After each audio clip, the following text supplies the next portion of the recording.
En las últimas semanas nosotros hemos estado lidiando con fenómenos atmosféricos. Desde la semana pasada las noticias estaban inundadas con las inundaciones que provocó Harvey, el huracán Harvey, en Texas.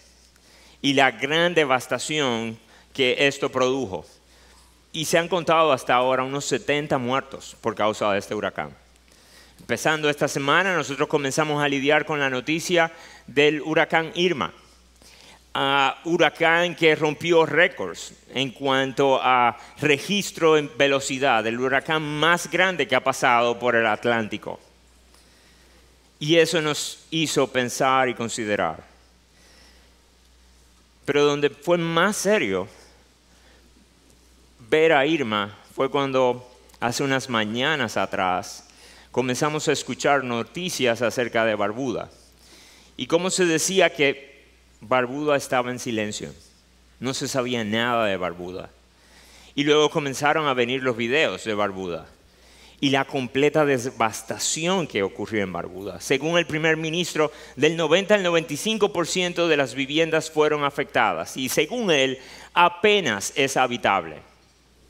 Apenas es habitable.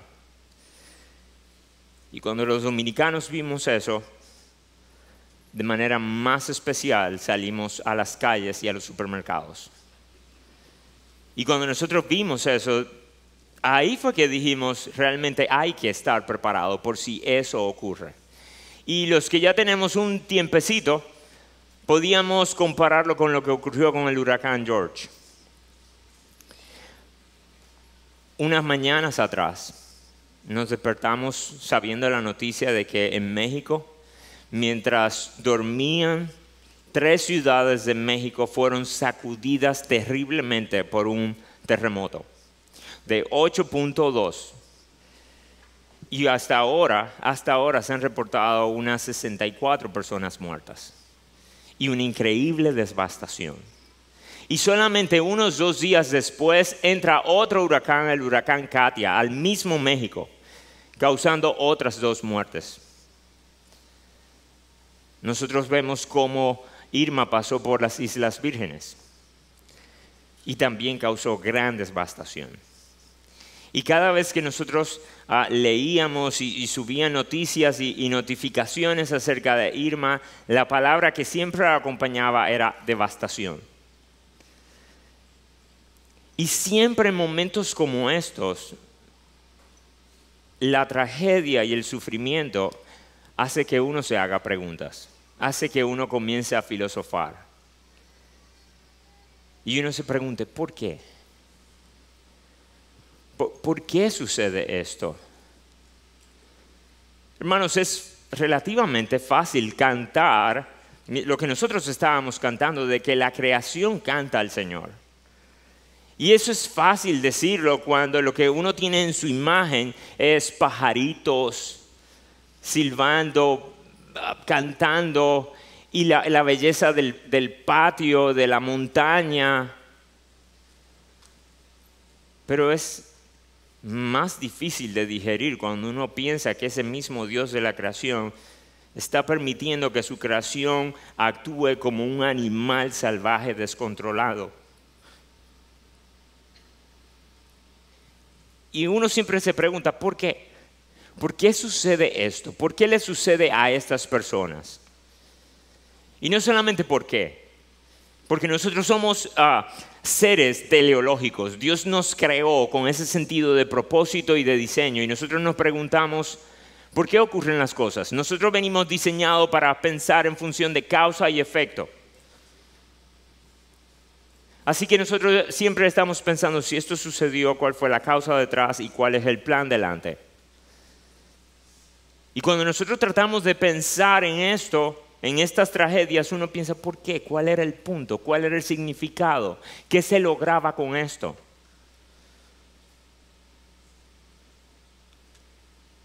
Otra pregunta que uno se hace es, por nuestro sentido de justicia, es ¿quién está pagando? ¿Quién es el responsable de esto? ¿Por qué viene esto? ¿O quién debería pagar esto? Y Jesús en una ocasión se enfrentó a una tragedia. Yo quería con ustedes ver en el libro de Lucas cómo respondió Jesús a estas tragedias. Y yo quiero que ustedes vean la sobria respuesta que Jesús da a la tragedia. Vean conmigo Lucas capítulo 13, versículo 1. En esa misma ocasión había allí algunos que le contaron acerca de los galileos cuya sangre Pilato había mezclado con la de los sacrificios. Jesús está con una multitud y la multitud comienza a comentar y a decirle: tú te enteraste de lo último, ¿verdad? De lo que ocurrió con aquellos galileos que Pilato mató. No sabemos por qué, no se da ninguna otra información acerca de este suceso, ni en la Biblia, ni lo hemos encontrado en la historia, en otras fuentes históricas. Pero evidentemente la noticia fue sumamente conocida para todos en Judea. Y Lucas lo pone de tal manera, lo ilustra de tal manera que dice: estos galileos cuando subieron a hacer sacrificios, y el único sitio donde un judío, donde un israelita hacía sacrificios era en el templo. No podía hacerlo en ningún otro sitio. Así que estas personas abandonaron su ciudad Galilea y se dirigieron hacia Jerusalén, hacia el templo, a presentar sacrificios a Dios. Estaban siendo piadosos, estaban haciendo lo que Dios había mandado hacer. Ellos estaban haciendo el pago de sus pecados. Y en medio de esto, por alguna razón que no sabemos, Pilato ordenó la muerte de estas personas. Y Lucas lo describe de tal manera que parecería que en el piso estaban las ovejas, las palomas degolladas para el sacrificio, y también al mismo tiempo estaban estos galileos tirados en el piso y su sangre botando de tal manera que la sangre del cordero y la sangre de los galileos se juntó y no se sabía de quién era la sangre ahí. Así de brutal fue este asesinato. Versículo 57. ¿Y por qué no juzgáis vosotros mismos lo que es justo? Porque mientras vas con tu adversario para comparecer ante el magistrado, procura en el camino arreglarte con él, no sea que te arrastre ante el juez y el juez te eche al alguacil y el alguacil te eche a la cárcel. Te digo, no saldrás de allí hasta que hayas pagado el último centavo. Jesús está trayendo una crítica directa a estas personas y luego le está advirtiendo: ponte a cuentas antes de que tú te presentes delante de tu juez. Y de alguna manera extraña, estas personas no tomaron lo que Jesús le estaba diciendo y lo aplicaron a su vida y comenzaron a reflexionar: ¿a qué se referirá? ¿De qué yo tengo que pedir cuentas? ¿A qué yo tengo que resolver antes de presentarme ante mi juez? ¿Saben lo que ellos hicieron? Aparentemente, ellos pensaron en estos galileos y dijeron: hablando de juicio y de ponerse a cuentas, ¿tú te enteraste de lo que ocurrió con aquellos galileos? ¿Y saben por qué estas personas seguro estaban conectando lo que le pasó a los galileos con juicio? Porque estas personas, estos judíos, estos israelitas, creían que Dios estaba presente en la creación. Ellos creían que Dios era omnipotente, que Dios estaba viendo sobre su creación. Y además de eso, ellos creían que Dios estaba en control de la creación. No es solamente que Dios está viendo en la creación, sino que Dios está controlando la creación. Y además de esto, Dios es bueno y Dios es justo. Así que, en la mente de ellos, si yo estoy en una creación que está siendo vista por Dios, que Dios controla y este Dios es bueno, cuando a la gente le pasan cosas malas es porque tienen que ser malos. Algo hicieron estos galileos. Miren qué extraño, ellos no pensaron en la maldad de Pilato. Ellos no pensaron en la crueldad de Pilato. Ellos más bien se quedaron concentrados en, estos galileos tuvieron que haber hecho algo muy serio para que Dios, en medio del ofrecimiento de los sacrificios, siéndole fiel, le pagara de tal manera. ¿Y saben qué? Eso era una idea muy general en el Antiguo Testamento. De esa manera se pensaba. De hecho, si se recuerdan de Job, en el caso de Job, cuando Job recibió toda la tragedia que ocurrió en su vida, sus amigos comenzaron a decir, tú hiciste algo, vamos a investigar qué pasó, pero tú hiciste algo, eso no pudo venir gratuito. ¿Se acuerdan en Juan capítulo 9 cuando Jesús sana a un ciego de nacimiento? La pregunta que le hacen las personas y le dicen, ¿quién fue el que pecó? ¿Este o sus padres? El que tú vengas con la desgracia de venir deforme desde el nacimiento y ciego, tuvo que haber sido por algo. O fue pecado de su padre o fue pecado de él. Pero eso no pudo haber pasado simplemente porque pasó. Si Dios ve, si Dios controla y si Dios es bueno. Pero no solamente ellos tenían esa visión frente a la tragedia, también lo veían frente a la prosperidad. Ellos pensaban que si una persona era rica, era porque era una bendecida del Señor. Por eso fue tan chocante para ellos cuando Jesús dijo frente al hombre rico, ay de los ricos, más fácil es entrar con un camello por el ojo de una aguja que un rico en el reino de los cielos. Y ellos dijeron, si los ricos se salvan así de difícil, ¿y cómo uno se salva?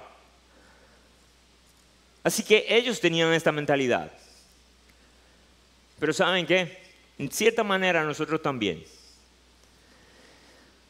Cuando a nosotros nos comienzan a pasar cosas malas y los problemas vienen en racimos, uno se hace la pregunta, ¿y qué yo habré hecho? ¿Qué yo hice para merecer esto? Y uno comienza a lidiar con Dios y dice, ¿qué yo hice para merecer esto, Señor? ¿Qué hizo fulano que ha sido un siervo tan bueno, tan dedicado a tu obra para merecer eso? Así que nosotros también tendemos a asociar la tragedia con el pecado y con el juicio de Dios. Pero también la bendición. Fíjense algo, nosotros como dominicanos hemos tenido un privilegio impresionante.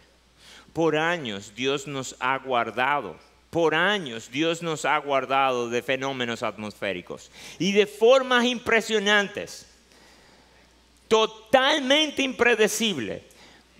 Huracanes que venían directo hacia nosotros, de repente dieron la vuelta, subieron y luego bajaron y atacaron otras naciones cercanas a nosotros. Y a nosotros nos protegió. Y uno no va a decir... Yo esperaría que ninguno de ustedes pensara, es que ellos son peores que nosotros. Puede ser que ese no sea el lenguaje, pero de cierta manera a veces nosotros hablamos como si nosotros fuéramos mejores. No que ellos son peores, pero nosotros somos mejores. A veces nosotros tenemos una manera muy simplista de ver el sufrimiento. Y cuando Dios nos libra del sufrimiento...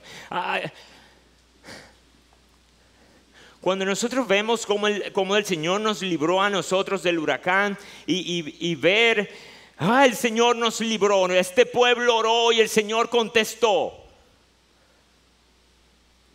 ¿Saben qué? Yo creo que sí. Yo creo que Dios responde a oraciones. Pero con eso que ustedes están diciendo, que los cristianos en Barbuda no oraron y Dios no le contestó. O los demás países no tienen creyentes que levantaran su voz a favor de ellos. De hecho, mi oración se quedó incompleta. Porque yo pedí por esta nación y las demás naciones. Es tan fácil decir ahora, no, el Señor nos libró a nosotros. Sí, pero ¿por qué no libró a otros? No, porque Él tiene un pueblo guardado aquí. Yo espero que tú pienses que Él tiene un pueblo mucho más grande que República Dominicana. Y que Él tiene pueblo en cada una de estas naciones. Así que tengamos cuidado, mis hermanos. Cómo nosotros vemos cuando otros sufren y cuando nosotros somos librados. Como decía el pastor Lester, la única razón que nosotros sabemos que por qué no nos pasó a nosotros es porque Dios quiso. Ahora fíjense esto, fíjense lo que hace Jesús. Jesús les responde a ellos. Jesús les responde a ellos. Pero yo quiero que ustedes vean primero que no les responde. Que no les responde. Cuando Él le dice, ¿pensáis que estos galileos eran más pecadores que todos los demás galileos porque sufrieron esto? No, de ninguna manera, Él les dice. Miren lo que Él no les responde. Primero, Jesús no intenta defender a Dios. Jesús no dice, ¿cómo a ustedes se le ocurre que Dios puede estar detrás de semejante asesinato? ¿Cómo a ustedes se le ocurre que un Dios que ve, que controla y que es bueno puede estar detrás de eso? Dios no estuvo detrás de eso. Jesús no dice eso. Porque Jesús creía en la soberanía de Dios. Porque Jesús creía que no caía un pajarito al suelo si no era por la voluntad de Dios. ¿Qué sería de estos galileos que cayeron al suelo? Era parte de la voluntad de Dios. Y yo sé que eso suena súper difícil, pero nosotros vivimos una cultura muy extraña. Cuando nosotros escuchamos personas, en especial celebridades, decir cosas como, esto es fruto de lo que nosotros hemos hecho al planeta Tierra. Esto es la madre naturaleza actuando violentamente en contra de lo que nosotros mismos hemos provocado. ¿Saben qué? Suena hasta civilizado y sofisticado en nuestra época. Sin embargo, si yo digo que el Padre Celestial controló este huracán todo el tiempo y provocó esto y permitió esto y diseñó esto, la gente reacciona y dice, ¿cómo va a ser? Yo no puedo tolerar a un Dios así. Si lo hace la madre naturaleza es justo. Si lo hace el Padre Celestial es injusto. De hecho, hace unos días atrás, Kirk Cameron, un actor, dijo que estos huracanes, tanto el Harvey como el Irma, era una manera de desplegar el poder de Dios. Y que esto es lo que tenía que llevar al pueblo americano a reflexionar. Y que Dios estaba usando esto para llevarlos a la humildad, al asombro y al arrepentimiento. Y ha recibido críticas de todo tipo. Y yo entendería a críticas de los ateos, como uno que le dijo, pégate un tape en la boca, cállate, que Dios no existe. Ese yo lo entiendo. Pero otros que le decían, no seas estúpido, el huracán se produce por caliente, agua y viento. Dios no produce huracanes. Yo quisiera saber de dónde él sacó esa noción de Dios. Porque él cree en Dios. El que dijo eso cree que hay un Dios. Otro le dice, este es el colmo, este tipo está retorcido en su cabeza. ¿Cómo él puede decir que Dios mata personas para enseñarnos humildad? Así que fíjense, como yo no tengo ningún problema en decir que madre naturaleza produce esto y que nosotros nos lo ganamos, que somos los causantes de esto. Sin embargo, cuando digo que el Padre Celestial, siendo totalmente justo, permite esto, es algo descabellado. Así que Jesús no intenta defender la soberanía de Dios aquí. Otra cosa que Jesús no intenta hacer es defender a las víctimas. Jesús no dice, ustedes sí son bárbaros, esos galileos eran inocentes. Lo cual es un lenguaje muy usual en el día de hoy. Los inocentes que murieron. Es verdad, puede ser que ellos no hayan hecho ningún crimen que moviera a que Pilato justamente los matara. Sin embargo, Jesús no les llama inocentes. Miren cómo Jesús asume que eran los galileos. Cuando él dice, ¿ustedes creen que ellos eran más pecadores que todos los galileos? ¿Saben qué Jesús creía de los galileos? Que eran pecadores, no inocentes. Ahora, ¿saben qué otra cosa Jesús no hizo? Jesús no le llamó inocentes, pero Jesús tampoco los culpó. Jesús tampoco dijo, ellos son pecadores y desde que nacieron merecían haber sido condenados y tragados por Dios. Él tampoco se puso a discutir qué merecían estas personas. ¿Saben qué otra cosa no hizo Jesús? Jesús no dijo por qué pasó esto. Jesús no discutió el por qué. Así que Jesús no discutió el por qué. Jesús no discutió quién era el responsable, quién tenía que pagar, qué se estaba pagando. Jesús usó esta oportunidad para que los que quedaban vivos reflexionaran. Para que los que quedaran vivos reflexionaran. Y en lo primero que yo creo que Él quería que uno reflexionara es en lo siguiente. Cuando Él dice, ¿ustedes creen que estos galileos son de una categoría peor que ustedes? No. O después Él menciona otra tragedia en el versículo 4. Él dice, ¿o pensáis que aquellos 18 sobre los cuales cayó la torre de Siloé y los mató eran más deudores que todos los hombres que habitan en Jerusalén? ¿Ustedes creen que esos hombres eran más deudores? Es un lenguaje que Lucas usa con frecuencia en su evangelio para referirse al pecado, asumiendo que nosotros tenemos que darle cuenta a Dios y que cada pecado es una cuenta por cobrar de parte de Dios. Cada pecado es una nota, es un vale que Dios hace y dice, esa yo la cobro.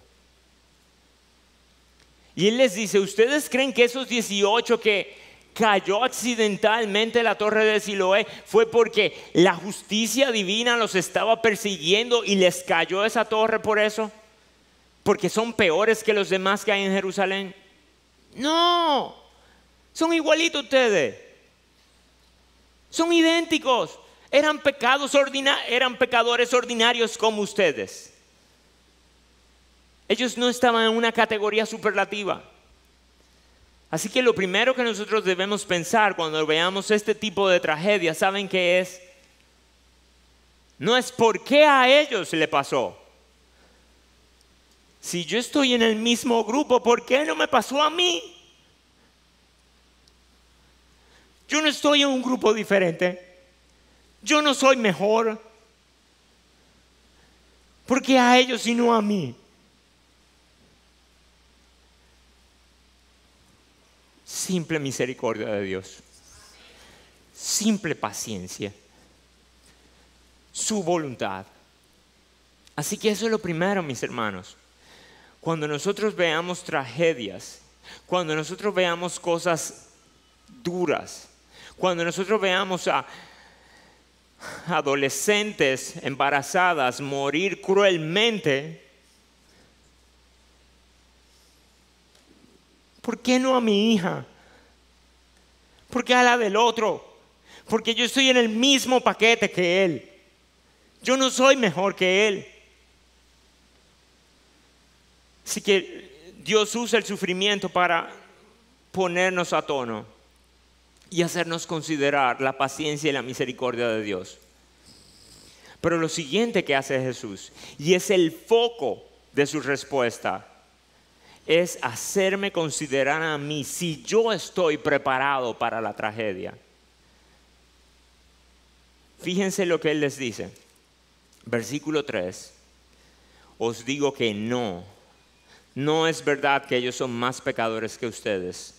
Al contrario, si no os arrepentís, todos pereceréis igualmente.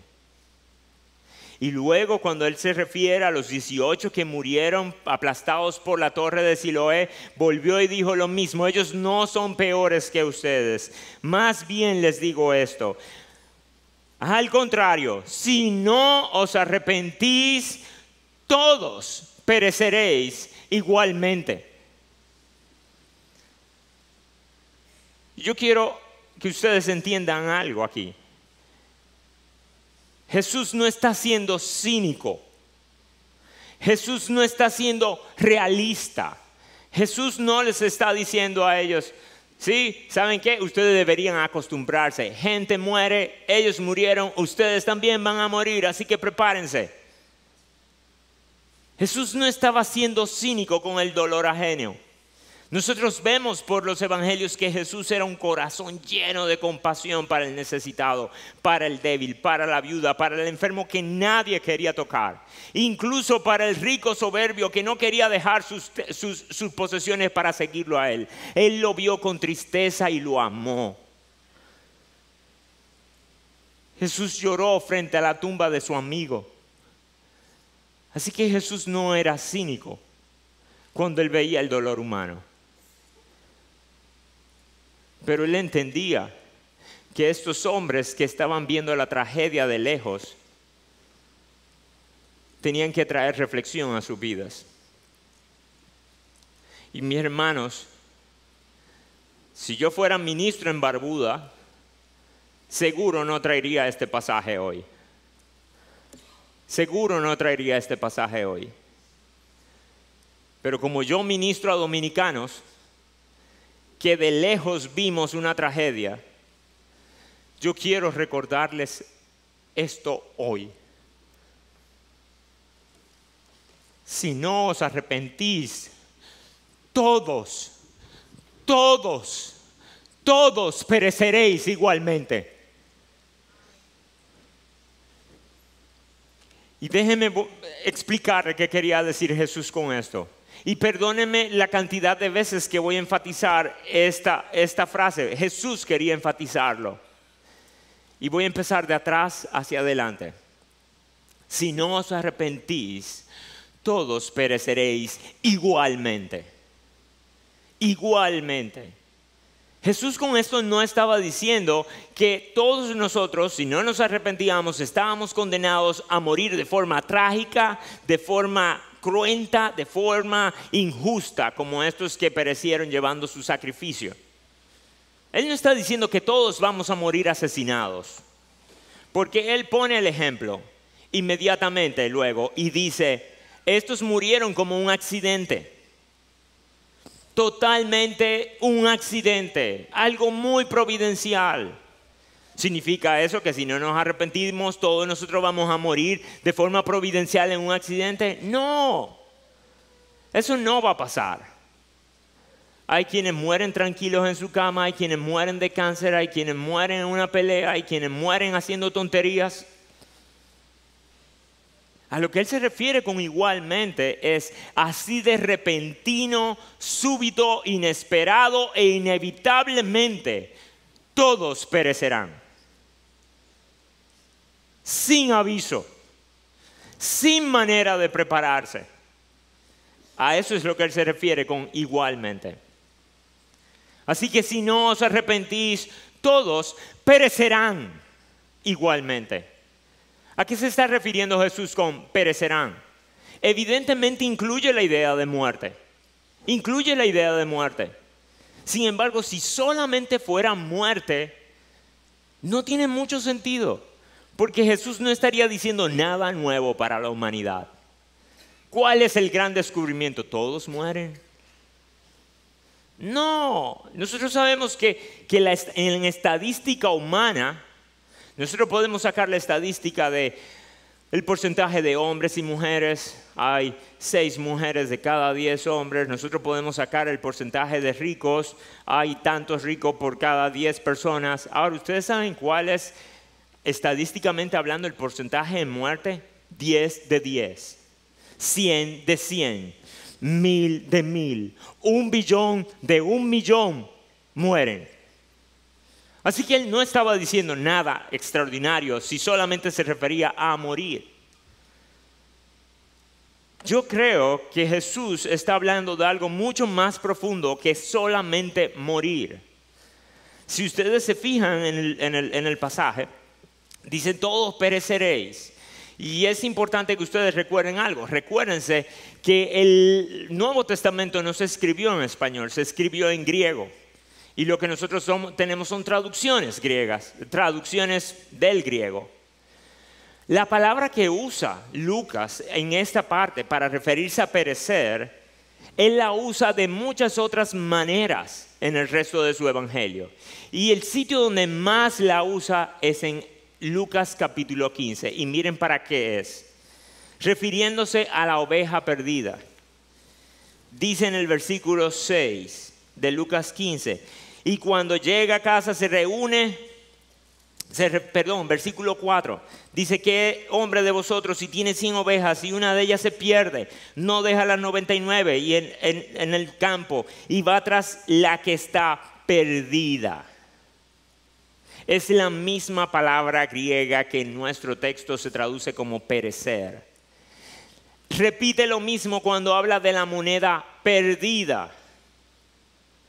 Y luego usa la misma palabra para referirse cuando el hijo pródigo vuelve en sí en el versículo 17 y dice: entonces volviendo en sí, él dijo para sí mismo, este hijo pródigo: ¿cuántos trabajadores en casa de mi padre tienen pan de sobra, pero yo aquí perezco de hambre?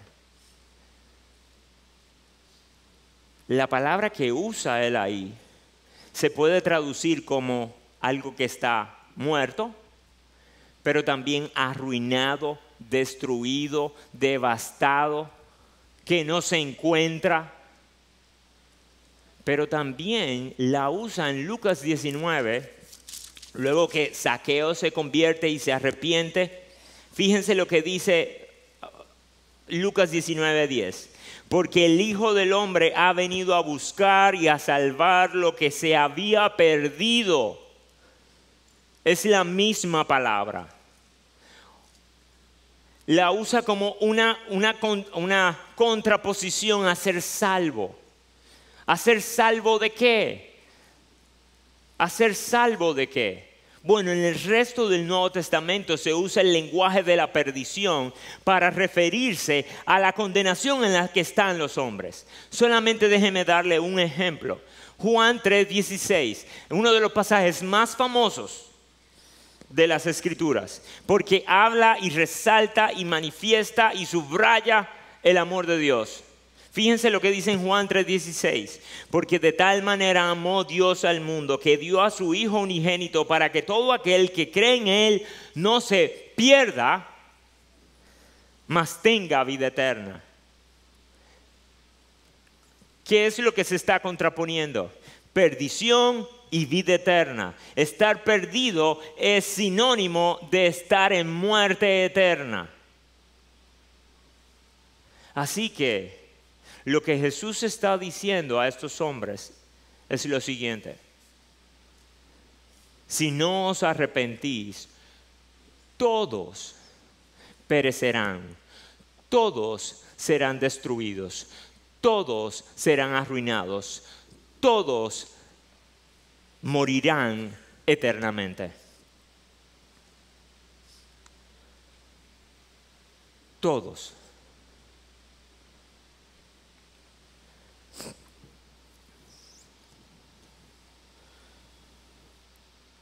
Miren lo que dice Apocalipsis capítulo 20. Apocalipsis capítulo 20, versículo 11 al 14. Y vi un gran trono blanco y al que estaba sentado en él, de cuya presencia huyeron la tierra y el cielo y no se halló lugar para ellos. Y vi a los muertos, grandes y pequeños, delante del trono, y los libros fueron abiertos, y otro libro fue abierto, que es el libro de la vida, y los muertos fueron juzgados por lo que estaba escrito en los libros según sus obras. Los muertos, esos son todos los que morimos van a ser juzgados. Ahora fíjense esto: y el mar entregó los muertos que estaban en él, y la muerte y el Hades entregaron a los muertos que estaban en ellos, y fueron juzgados, cada uno según sus obras. Y la muerte y el Hades fueron arrojados al lago de fuego. Esta es la muerte segunda, el lago de fuego. Yo sé que esto suena súper retrasado, primitivo, cavernícola,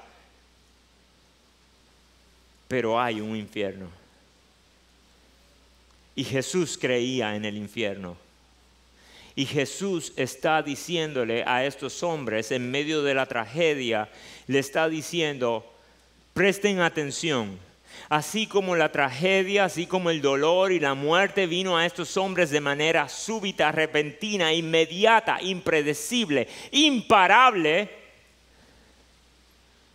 todos perecerán.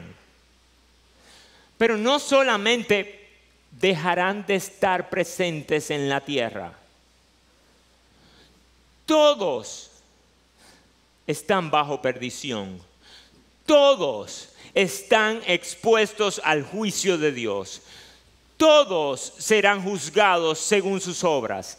Y todos los que sus obras no sean suficientes serán echados en el lago de fuego. Eso es perecer. Y fíjense lo que dice Jesús. Todos. Es universal, es global. ¿Saben qué? No solamente los galileos estaban incluidos aquí. No solamente los judíos a los que él estaba hablando aquí. Las escrituras son bastante claras diciendo que si tú eres humano, tú estás bajo esta condición. Tú estás bajo esta condición. Sigo en Juan capítulo 3, ahora versículo 17. Porque no envió a su Hijo al mundo para juzgar al mundo. Ven, no es para juzgar, sino para salvar al mundo. No, es que no hay que juzgar nada. Ya el mundo está en condenación. Versículo 18. El que cree en Él no es condenado. Pero el que no cree ya ha sido condenado. Esa es tu situación, mi amigo. Esa es la situación. Ese es el estado natural de los hombres. Condenación. Estar prontos a perecer. No solamente a morir, lo cual a cualquiera aquí le puede pasar, sino a entrar en una condición de distancia y de sufrimiento, de distancia de Dios, desechado por Dios y en sufrimiento eterno. Todos.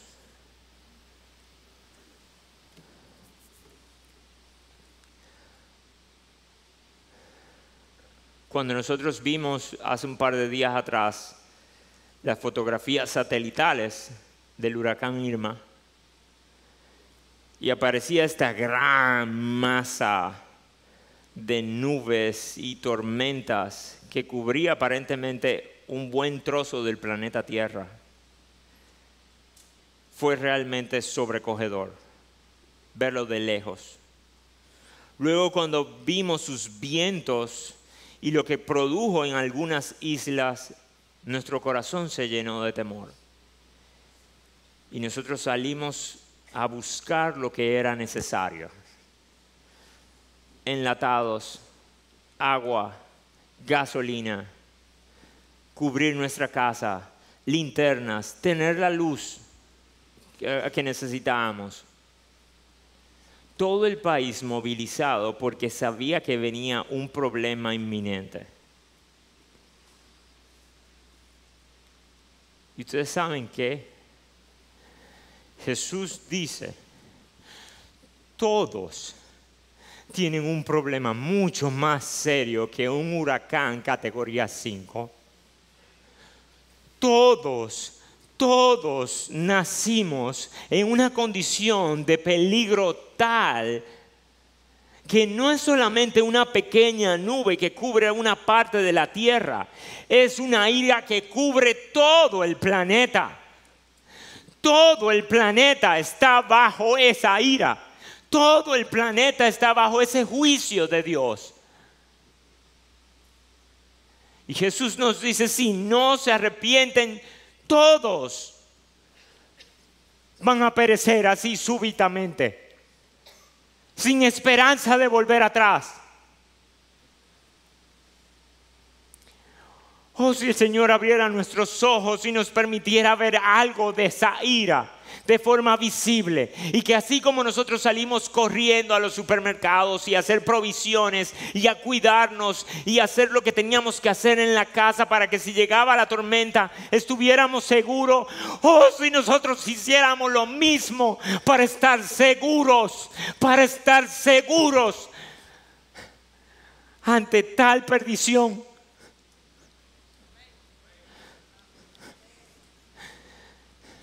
Viene el juicio y nosotros estamos jugando. Oh, si no se arrepienten.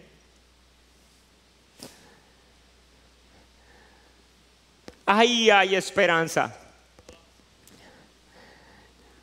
Todos perecerán, pero hay una solución. Hay un refugio. Hay una alternativa. Arrepiéntete. Arrepiéntete. Y en el lenguaje bíblico, arrepentirse lo que significa es venir a cuentas con Dios. Es venir y ponerse delante de Dios y decirle a Dios: Dios, yo creo lo que tú dices de mí. Yo creo lo que tú dices de mí. Y la mejor forma en la que yo le puedo decir cómo suena un corazón arrepentido es el Salmo 51. Salmo 51. Fíjense cómo suena un corazón arrepentido. Y mientras yo voy leyendo, yo te suplico, yo te pido, yo te ruego, evalúate a ti mismo y considera si tú te has arrepentido. Porque si tú no te has arrepentido, perecerás igualmente. Fíjense lo que dice: ten piedad de mí, oh Dios, conforme a tu misericordia, conforme a lo inmenso de tu compasión, borra mis rebeliones, mis transgresiones. Lávame por completo de mi maldad y límpiame de mi pecado. Arrepentimiento no es admitir que tú no eres perfecto. Todos sabemos que no somos perfectos. Todos sabemos que tenemos errores. Todos tenemos ciertas cositas que quisiéramos cambiar. Pero eso no es arrepentirse. Arrepentirse es llamarle maldad, transgresión, iniquidad. No hay manera de borrar esto. Solamente tu misericordia pudiera borrar esto. No hay acción que yo pudiera hacer. No hay años dedicados a ti que pudieran cubrir lo que yo he hecho. Lo único que necesito es que tú lo borres. Lo borres, Señor. Porque yo reconozco mis transgresiones y mi pecado está siempre delante de mí. Contra ti solo he pecado y he hecho de lo malo delante de tus ojos, de manera que eres justo cuando hablas y sin reproche cuando juzgas. Cuando tú dices que yo estoy mal, yo estoy mal.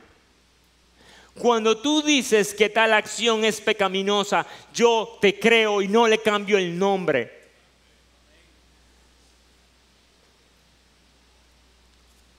Yo no sé si ustedes se acuerdan antes, todavía hay personas que hacen esto. Pero cuando usan la tarjeta de crédito, guardan el voucher, el recibo.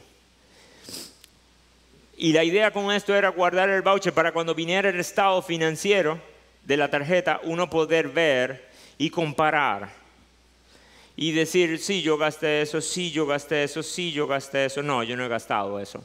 Y hacer un reclamo. ¿Saben de qué se trata el arrepentimiento?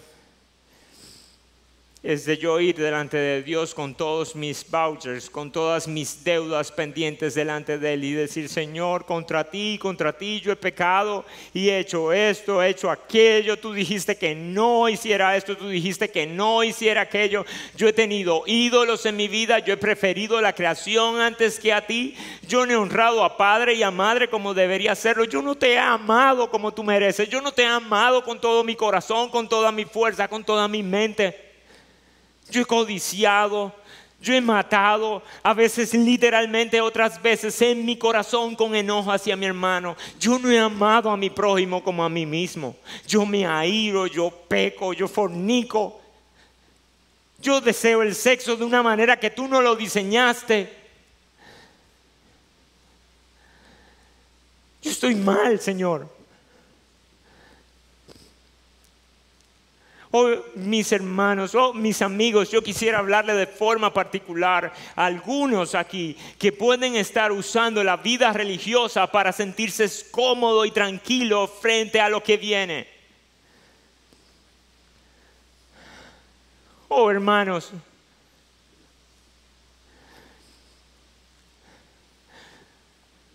hay algunos que se sienten tan cómodos y seguros y protegidos porque vienen aquí un domingo. Porque vienen los domingos con frecuencia, porque se encuentran lindo el mensaje. Hay algunos que se sienten seguros simplemente porque no son como los demás pecadores, no son tan vulgares.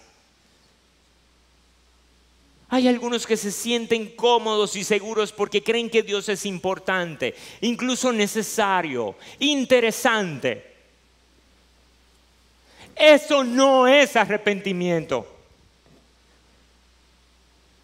Arrepentimiento es decir, Señor, contra ti yo he pecado y lo único que merezco es juicio. Pero borra mi maldad, no me lo tome en cuenta. Oh, jóvenes, algunos de ustedes se escudan simplemente en que vienen aquí, participan de algún ministerio, van a un grupo pequeño, pero su vida de santidad no dice nada. Ustedes coquetean con la sensualidad, ustedes coquetean con el sexo ilícito. Lo oyen, lo cantan, lo bailan, pero porque no lo practican se sienten seguros. ¡Arrepiéntanse! ¡Arrepiéntanse! Niños,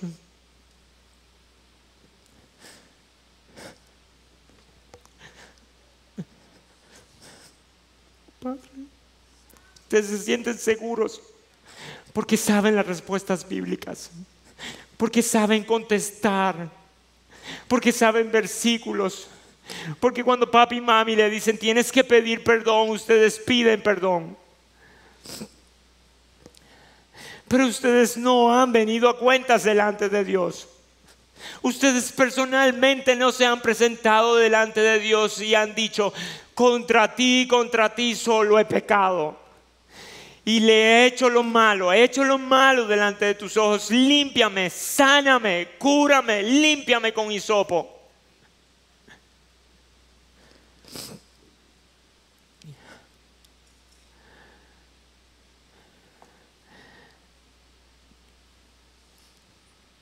Alguien aquí puede sentirse molesto y ofendido. Porque piensa, esas son las cosas de la iglesia y de los predicadores gritones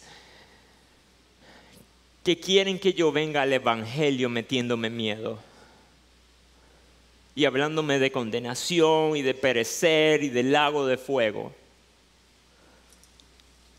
Y déjame decirte algo, mi amigo, definitivamente el evangelio es mucho más que ser librado del cielo. El evangelio es estar con Cristo.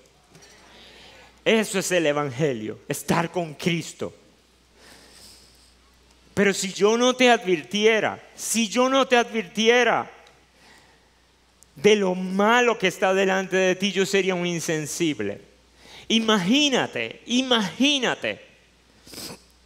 que luego del terremoto en México, los analistas comienzan a evaluar la situación y dicen, estamos bajo riesgo de tsunami. Y no solamente en México, sino toda esa costa, toda América Central está bajo riesgo de tsunami. Imagínense que a alguna autoridad se le hubiese ocurrido decir, escuchen, Ellos no necesitan esa verdad. Ellos han padecido un gran trauma. Ha sido muy grande lo que ha pasado. Apenas nos estamos recuperando del terremoto. Ellos no pueden ahora manejar la idea de que viene un tsunami. Eso no les va a ayudar con el estrés y la ansiedad. Así que quedémonos callados. Eso sería totalmente irresponsable. Eso sería un crimen. ¿Saben qué? Esas personas necesitaban la idea, necesitaban la verdad de que venía un tsunami, puede venir un tsunami. Y que busquen refugio a tiempo. ¿Saben qué? La esperanza no era si venía o no venía el tsunami, era si estoy refugiado a tiempo. Jesús quiere que cuando nosotros contemplemos tragedias ajenas, que cuando nosotros veamos el dolor venir, nosotros primero no pensemos que somos mejores que otros y que la única razón de por qué no nos pasa a nosotros es por voluntad de Dios, porque no somos mejores. Y lo segundo es que Él quiere que nosotros lo usemos como una figura para arrepentirnos, para nosotros poder pensar, esto vino así de súbito, así de inmediato, yo debo de estar preparado. Yo debo de estar preparado para cuando me toque a mí, o cuando le toque a uno cerca de mí, porque nosotros vivimos en una creación caída y el dolor viene, es seguro.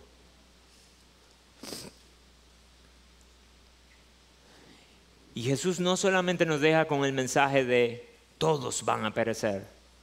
Él da la alternativa del refugio. Si se arrepienten, si vienen a cuentas con Dios, no tienen que temer. Así de fácil. No tienen que temer. Ponte a cuentas con Dios y no tienes que temer.